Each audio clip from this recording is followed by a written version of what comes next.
नमस्कार, मी यामिनी दळवी. बुलेटिनच्या सुरुवातीला एक मोठी बातमी बघूयात. पुणे जिल्ह्यातल्या दौंड तालुक्यातल्या यवतमध्ये सध्या तणावाची स्थिती निर्माण झालेली आहे. कारण एका व्यक्तीने आक्षेपार्ह पोस्ट टाकलेली होती सोशल मीडियावरती आणि यानंतर दुपारी 12 वाजल्याच्या नंतर यवतमध्ये दोन गट सध्या आमने-सामने आलेले दिसले. सध्या यवतमधले आठवडे बाजार बंद करण्यात आलेला आहे. तर दुसरीकडे यवतमध्ये काही दुचाकी गाड्या पेटवूनही देण्यात आल्याची माहिती मिळते. आक्षेपार्ह पोस्ट करणाऱ्या व्यक्तीला यवत पोलिसांनी सध्या ताब्यात घेतलंय.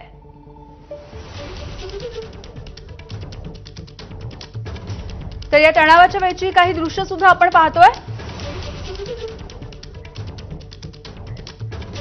भाजपचे आमदार राहुल कुल आपल्या सोबत आहेत. राहुलजी, पुण्यातल्या दौंड या ठिकाणच्या यवतमधली ही तणावाची स्थिती निर्माण झालेली आहे. आक्षेपार्ह पोस्ट केलेली होती आणि यानंतर हे दोन गट आमने सामने आले.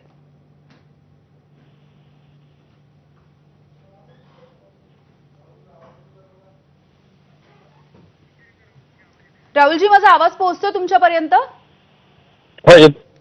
हो. यवतमधली ही स्थिती आपण बघतोय. तणावाची परिस्थिती निर्माण झाली एका आक्षेपार्ह पोस्टच्या नंतर आणि सध्या या सगळ्या परिस्थितीवरती पोलीस नियंत्रण मिळवण्याचा प्रयत्न करतायत. नेमकं काय तुम्ही आवाहन कराल? साधारणपणे मागचे 3-4 दिवस सगळी प्रक्रिया शांततापूर्ण मार्गाने पार पाडावी असं आवाहन आम्ही करत होतो. आजही मी तेच आवाहन करेल. जे चुकीचं वागतात त्यांच्यावर कारवाई करायच्या ठिकाणी पोलिसांना दिलेल्या आहेत. मी स्वतः पोलीस स्टेशनला जाऊन आलेलो आहे आणि लोकांनी संयमानं घ्यावं, शांततेने घ्यावं अशा प्रकारचं आवाहन करत असताना काही अशांतता निर्माण झाली होती.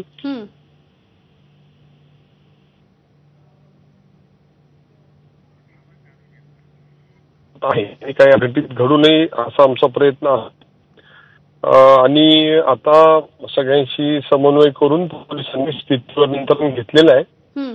खरं तर सगळं काही चर्चेनेच चाललं होतं आणि चुकीचं करणाऱ्यावर कारवाई करण्याच्या विषयी सगळ्यांचं एकमत असताना त्या ठिकाणी अचानक दगडफेक झाल्यामुळे स्थिती नियंत्रणाच्या बाहेर गेली होती.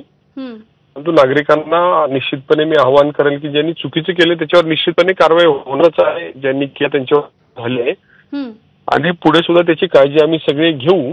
परंतु तिला बाजार आहे आणि आजूबाजूच्या त्या ठिकाणी येतात, त्यामुळे काही अशा निर्माण होऊन काही अघटित होऊ नये याची त्यांनी घ्यावी अशा प्रकारचं आवाहन त्या ठिकाणी मी करतोय आणि सुदैवानं स्थिती नियंत्रणामध्ये येते.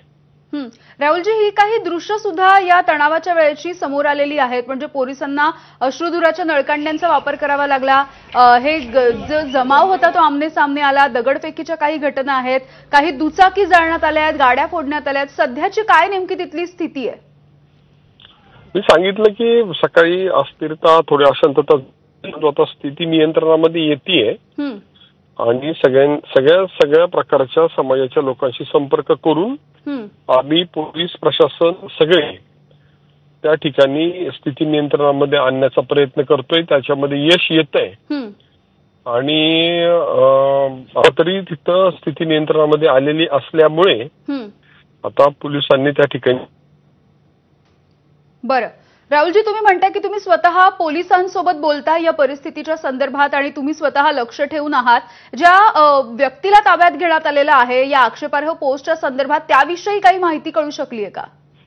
ते मुळात हा व्यक्ती स्थानिक नाहीये, तो बाहेरगावचा व्यक्ती. त्यांनी केलेली पोस्ट आणि त्यामुळे तातडीनं पोलिसांनी कारवाई केली होती आणि त्याच्याविषयी काही सगळ्यांचं एकमतच होतं की त्याच्याविरुद्ध कारवाई व्हावी आणि सक्त कारवाई करण्याचा प्रयत्न पोलिसांनी केला. परंतु हे घडत असताना काही स्थिती बाहेर गेली होती. आता परत एकदा स्थिती नियंत्रणामध्ये त्या ठिकाणी आलेली आहे. व्यक्ती स्थानिक नाहीये ज्यांनी पोस्ट केली, बाहेरगावचा व्यक्ती आहे. त्याला योग्य ते शासन करण्यासाठी पोलिसांनी तयारी केली आणि आम्ही सगळ्या सूचना करतो. बरं राहुलजी, धन्यवाद. तुम्ही बातचीत केलीत यासाठी. तर दौंडच्या यवतमध्ये फेसबुक पोस्टवरून हा तणाव निर्माण झालेला होता आणि याविषयी बोलूयात आपण. जितेंद्र आव्हाडजी आपल्या सोबत आहेत. आव्हाडजी, आपण बघतोय की सोशल मीडियाच्या पोस्टवरून हा वाद झाला आणि हा तणाव इतका पसरला की जाळपोळ झाली आहे. पोलिसांना ही सगळी परिस्थिती नियंत्रणात आणण्यासाठी अश्रुधुराच्या नळकांड्यांचा सुद्धा वापर करावा लागलाय. वाईट आहे त्याला काय पण आता नेतेच जर बेजबाबदार वागायला लागले शेवटी हे होणारच ना, काय करणार याला.